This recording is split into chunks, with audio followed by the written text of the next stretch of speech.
I track every single dollar that I spend, which means now that we're halfway through 2025, I know exactly how much money I've spent so far in 2025, which is actually such a crazy amount of data. Being able to see your spending zoomed out like that over the course of 6 months. It's so helpful for things like planning your budget for the second half of the year, setting new financial goals, but then also just seeing exactly where your money went and like what you spent money on that you didn't even value. For example, I know how much money I spent shopping so far in 2025, and I look at that number and I look back on the last 6 months and I'm like, what did I even buy? I can't even remember all of the purchases that I made for the last 6 months. So were they even good purchases? I don't know about you, but I think this is the perfect time to do a little money reset. I always feel so much better after doing this. I've tried to do a reset in a lot of areas of my life for halfway through the year, but finances just is such a big one. I feel like after looking at all of this information, I'm a lot more equipped and prepared to stick to my new budget for the second half of 2025. So in this video, I'm going to give you the exact numbers for how much money I spent so far in 2025. I'm going to redo my budget for the second half of the year, realign my savings priorities, and just get ourselves set up for financial success for the back half of the year. So if you want to do this with me, get out your budget and let's review. Like I said, this entire year, I've been tracking every single dollar that I spend, which is not a new habit for me. I've been doing this for years. If you're not new here, you know this is something that I do manually. So I'm manually writing down every single transaction, every single dollar that I spend. It's my personal favorite way to just stay on top of my money, make sure I'm holding myself accountable for my purchases and my spending is not getting completely out of control. My budget template, I have monthly breakdowns so I can see exactly how much money I've spent per month. And I also have this annual summary dashboard, and this gives me a really good like year-to-date overview of exactly where my money went. So I have a lot of information here. It's very eye-opening, and now we're going to talk about all of the numbers. Let's start with the totals. We're going to go to the annual summary dashboard in my budget template, and this cash flow summary gives you a really good overview of exactly how much I earn versus how much I spend. So you can see that my total income, my post-tax income so far for 2025 is $40,570. This is post-tax income, so this is exactly what hit my checking account, and I do want to note that this is the income from my base salary on a post-tax basis. If you're not new here, I've talked about this in many videos before, but I'm completely self-employed at this point. I'm a full-time content creator. All of the money goes into my business account, and then I pay myself a set salary every single month, which really helps me to not inflate my lifestyle. So what I budget with is my base salary, and in total, about $40,000 is what hit my checking account from my base salary so far in 2025. This doesn't include any distributions that I take from my business account to my personal account on top of my base salary. The biggest reason why I don't include that here is because I try to do a really good job of making sure if I'm taking any additional money outside of my base salary, it's going straight into my financial goals. So if I pull money out of my business account as a distribution, let's say I pull $5,000 out as a distribution, that $5,000 is going straight into my financial goals like investing, saving for a house. So because of that, I don't include it in my monthly budget because I'm tracking my net worth kind of elsewhere and it doesn't really matter for the purposes of my budget. The cash flow summary, you can also see that my needs totaled $19,049, which is roughly $1,000 over budget from what I budgeted to spend on the needs side of my budget. You can also see for the wants, that totaled $12,672, which is roughly $3,000 over budget on the want side. Savings and investments are under that, and you can see that savings and investments kind of like almost took the fall for going slightly over budget on needs and wants. I logged $7,100 in savings and $900 in investments so far in 2025, but like I said, this isn't super comprehensive of all of the savings and investing that I did so far in 2025 because I'm able to take distributions on top of my base salary if I have a higher income month. If you want to learn more about that and see kind of like the overall breakdown of the money that goes into my business account, I do have a video that I posted a few months ago on my profile breaking down where all of my business revenue comes from, how much I make, how I pay myself a salary, distributions, all of that. For the purposes of this video, we're just talking about how I budget my base salary. The last thing that I'll note about that is that investment seems super low. It says I only invested $900 so far this year, and my investments for the purpose of my monthly budget doesn't include my 401k contributions. Since I'm self-employed, it's a solo 401k, but it's still all the same. It's a retirement account, and those contributions are pre-tax, so I don't include them in my monthly budget because it's coming out of my pre-tax income and we're budgeting off of my post-tax income. And then before we get into how much I spent by category, let's look at this expense breakdown because this is actually super interesting. This is how much I'm spending by category as a percentage of my expenses, and obviously my rent is the highest expense category at 43% of my expenses. But what's interesting here is that my second highest category is actually my miscellaneous expense category, which I'm not proud of. I have a miscellaneous expense category in my budget, which we're going to talk about. I'll talk about what goes into that, but basically I've just been using this as kind of a catch-all category for all of the expenses that I didn't appropriately budget for. So I don't love that miscellaneous expenses took took up 16% of my expenses so far in 2025, and we will try to change that and be better about that going into the back half of 2025. Now let's get into how much I spent by category. I'm gonna talk about the needs side of my budget and then the want side of my budget separately. So let's look at my needs first. Obviously, like I just said, my rent is the highest line item in the needs category. For in 2025, I spent $13,800 on rent. My rent right now for this apartment in Nashville is $2,300 a month. And obviously I know that's a lot of money, but when you see it zoomed out like that over the course of 6 months, it just seems like such a large amount of money. I'll talk about this when I start talking about my budget for the second half of this year, but I'm actually done paying rent because I'm moving out of this apartment at the end of this week. I bought a house. I've mentioned that on my channel a couple of times before, but I'm done paying rent because I will now be paying a mortgage. So I did spend a lot of money in rent this year being in Nashville. My apartment is beautiful. I love it. I don't regret it. I'm definitely ready to have a mortgage instead of a rent payment because $14,000 in rent so far in 2025 is so much money. I spent $431 so far on electric this year and $180 on Wi-Fi. Wi-Fi I only pay $30 a month for. My Wi-Fi is lumped into my rent, like my apartment complex pays for it, but since I work from home, I upgraded my Wi-Fi for $30 a month, which I pay for. So everyone always asks me why my Wi-Fi is so cheap, but like it's lumped into my very expensive rents. Phone bill is not in my budget because I pay for that as a business expense, so these are all on the personal side of my budget. Groceries, I spent $3,124 this month. It comes to about $500 a month, which like I'm honestly fine with. I just made a video the other day about how I'm giving myself more room in my grocery budget because groceries are something that I do like to splurge on. I like to eat healthy. I'm trying to buy more organic. I'm not super upset with that number, but I did think it was interesting the differences in how much I spent on groceries per month. The highest month was $709 and the lowest month was $325. The highest month was the month of June, and the biggest reason why it was so high is because earlier this month I was back in Pittsburgh visiting my boyfriend for 2 weeks because he just got back from deployment. Before he got back, I went to his apartment and I like cleaned the whole place and I ordered like literally almost $300 worth of groceries to stock up his fridge because he had actually nothing. It was half of the grocery budget right there. Gas was $780 a month. Highest month was the month of June as well because I was driving back and forth from Nashville and Pittsburgh, which is not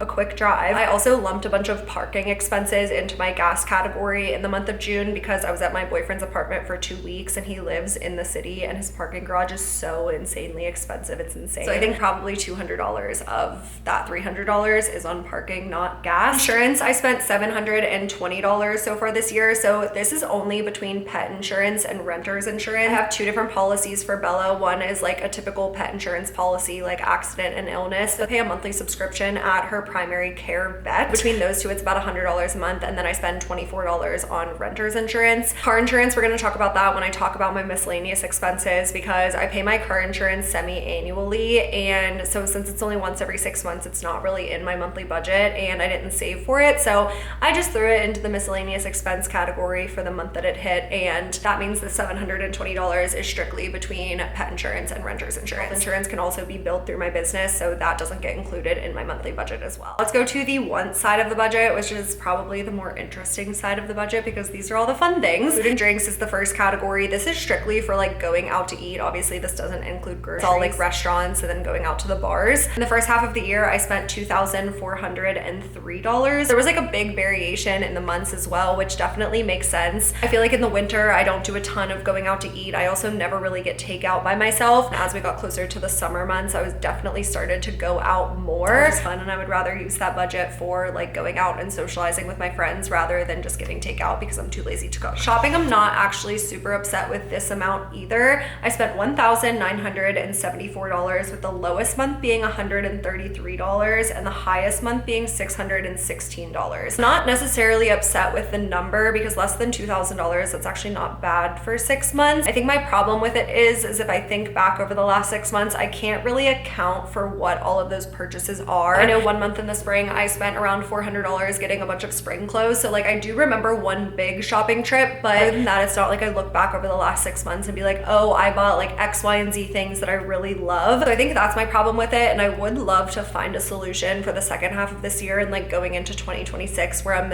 actually listing out every single shopping item that I buy. I'm envisioning some other type of tracker that's like, okay, I bought this shirt at Abercrombie, maybe even tracking like how many times I wear it. I don't love that there's $2,000 of like things that I brought into my possession that I can't really keep track of. Fitness is the next line item, and I spent $1,324. Highest month was $540 and the lowest month was $119. That high month, I switched gyms back in the spring because there's a lot nicer of a gym here in Nashville that I wanted to start going to. So in that month, I paid double gym memberships because I still had my membership at my old place. And during that month, I also paid $80 to take a couple of tennis lessons because I wanted to start playing tennis this summer. $600 a month on fitness is a lot, and I don't love that. But now that I'm back down to only paying for one gym membership, like it's evening out. Subscriptions, I paid $470 so far this year, which is roughly $78 a month. I pay for just some random subscriptions, like I have a car wash membership, I pay for my Oura Ring subscription, I have a Netflix account. Household and pet items is the next one, and I spent $1,296. So these usually end up being more on the pet side. Sometimes there will be like a random trip to Target here and there for like household related things. A lot of the times these are things like grooming appointments, vet appointments, dog food. And then that brings us to the last category, which like I said is the miscellaneous expense category at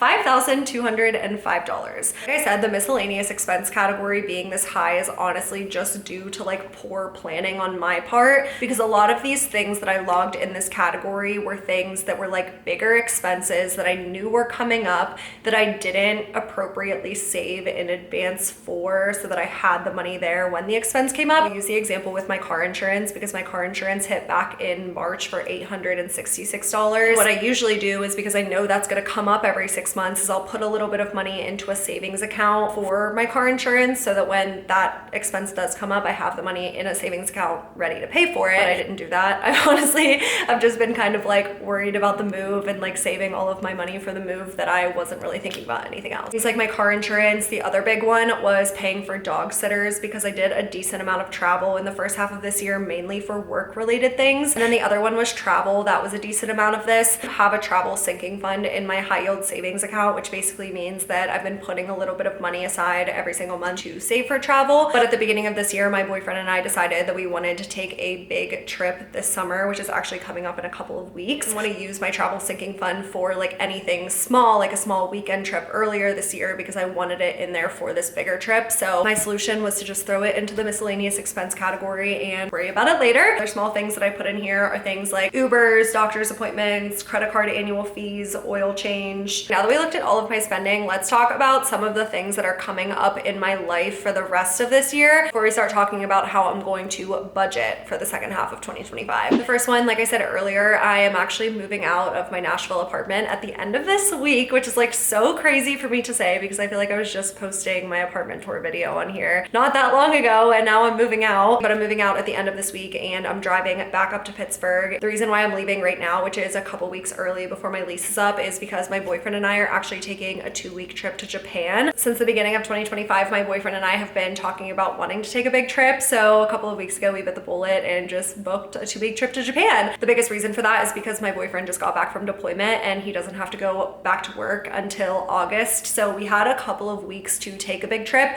and we were like, literally, when else are we gonna have the time to go all the way across the world and go to Japan? So when I get back, I'm going to post an entire spending recap on exactly how much money we spent over the course of 2 weeks in Japan. So stay on the lookout for that. But when we get back from that trip, I have roughly 2 months between getting back and my house being done. I said this earlier, but I bought a house and it's not going to be done until the end of September. So I'll actually be living with my boyfriend for around 2 months, which should be kind of interesting because he lives in a very small 1-bedroom apartment. It's gonna be me and my dog and him for 2 months until my house is done. The silver lining in that is that I have a few months before I have to start paying my mortgage, and I already paid my last month of rent. So I have kind of like 3 months of not really budgeting for a housing payment, which is gonna be good just to give myself a little bit of a buffer to save for some other things like the holidays, finishing saving for furniture, all of that. I'll be moving into my house mid to late September. And then the only other thing that I have coming up for the rest of the year is we're also taking a trip for a week in October. We're going up to Boston and like the New England area area for about a week because my boyfriend went to college up there. My brother and his girlfriend live up there. He just like loves the New England area. That was his birthday present, getting us a hotel for a couple of days up in Boston, which also went into my miscellaneous expense category earlier this year. In my budget planner, and the numbers that I put here are assuming that I've already moved into my house and I'm already like paying on my mortgage. Now this won't really apply for the next like 2-ish months. Before I have to pay on my mortgage, I'm just gonna put all of that money into a savings account. So I'm kind of like acting as if I'm paying a housing payment. I'm just gonna save it instead. So I don't wanna get used to not paying a housing payment. I'll talk through some of these numbers. Some of them are kind of similar. Some of them are very different. Salary is going to be exactly the same. I'm not giving myself a raise. So my post-tax income on a monthly basis is $6,772. My mortgage, I don't have an exact number of how much it's going to cost me yet because we didn't close on the house yet, but it's gonna be right around $2,600 for everything between principal, interest, HOA payment, property taxes, everything. That's gonna be right around $2,600. So that's what I'm budgeting for. Budgeting $100 for internet, $250 for utilities, $500 for groceries, $100 for gas, $70 for homeowners insurance, $100 for pet insurance, and then $150 for car insurance. I'm gonna call my car insurance company and switch it from semi-annual payments back to monthly payments because clearly I'm not doing a good job of like preparing for that big payment in advance. So we're gonna change that. So while I'm at it, I can kind of like negotiate my rate a little bit, or I might have to see if I have to switch car insurance companies if I can't lower my rate a little bit. So we'll see, but I'm gonna budget $150 for that. On the one side, I'm budgeting $400 for food and drinks and $400 for shopping. We are going to be going into like the fall and winter months. The fall, I feel like I do a lot, but then the winter, I don't really do a lot. So I wanna give myself room for like food and drinks and shopping. Also, I would love to stay below that some of these months, especially as we get closer to like November and December. I lowered my budget to $85 a month. The gym that I go to back in Pittsburgh is not expensive at all. So like a $40 gym membership and $45 for my class pass subscription. $150 for household and pet items. Now that I'm gonna be back in Pittsburgh, my family lives there and I'm not going to have to pay for like pet sitters or anything. So I'll be spending as much on household and pet items. Subscriptions, I increased this to $150 a month because I just put my probiotics on subscription, which is about $50 a month. So I was spending around $100 a month. Now I up this to $150. Miscellaneous, I put this at $400 a month. Right now in my budget, I say like $250, and clearly I went so far over that in the first half of 2025. And the last thing that makes up my monthly budget is obviously my savings and my investments. This is where I had to do a little bit of reflecting on like realigning my savings and my investing priorities for the back half of 2025. This year was honestly just a little bit weird. Like my expenses were very high because I'm still pretty new to Nashville. I'm still like trying to go out and do a lot of things. And I also simultaneously knew from back in December that I bought this house and I really wanted to save a lot of money for moving and for furniture and to furnish my house. I wanted to start thinking about, okay, what are my savings priorities for after I move into the house and I'm no longer saving to buy furniture? The first one that I want to start prioritizing is my travel sinking fund again. I said I currently have $2,500 in there that I'm going to be using for my trip to Japan, but I'll probably come back with $0 in that account after this trip. So 2026 and 2027, I want to do a lot of international travel. These are probably the last couple of years before I realistically have children, which is crazy. So I want to make it a goal to save $500 a month for travel. And then the other one is the holidays, and I have $300 a month here. I'm gonna try to prioritize this more in like August, September, October, because obviously you start buying things for the holidays around the November timeframe. I would love to have at least $1,000 sitting in that savings account to have money to buy Christmas presents for my family. So that one's only gonna be relevant for a couple of months, but I wanna make sure that I'm prepared. And then on the investing side, I wanna start prioritizing investing in my brokerage account, $500 a month every single month. You saw in my annual summary dashboard, I only invested $900 into my brokerage account for the first half of 2025, which is definitely substantially lower than I was investing in my brokerage account in the past. I have roughly like $50,000 in there. Honestly, the home down payment and saving for furniture and everything just really took priority for the last 12 months, and I want to get back to prioritizing my investment accounts. For all this little money reset didn't really take me much time at all because all of the hard work has just been tracking my spending consistently over the last 6 months. Probably only spent an hour on it just reviewing everything and redoing my budget and checking in on all of my financial accounts. It does do so much and just like making me feel better and knowing exactly where my money is going. So if you want to start tracking your spending for 2025, it's not too late. If you get to the end of 2025 and you only have the back 6 months of data, that's totally fine. 6 months of data is way more than 0 months of data. So if you want to start tracking your spending, I will put this template in the description of this video, and thanks for following along to my channel.